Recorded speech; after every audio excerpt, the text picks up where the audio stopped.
Do you know you can actually remove the ads on your chai app? Yes, you can actually remove all the ads on the chai app and enjoy chai for free. Okay, in this video I'm going to guide you on how to do that. If it's your first time, if you're coming across the channel, please do to subscribe. Let's dive right into the video. First, in order for you to remove the ads on chai app and enjoy the app, all you need to do is to go premium. Okay, the first step you need to take is to go premium.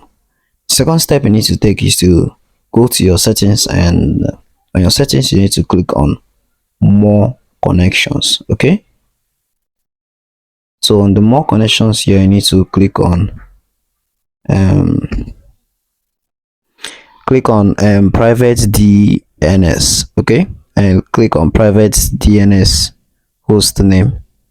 Enter your host name and private provider, then click on save.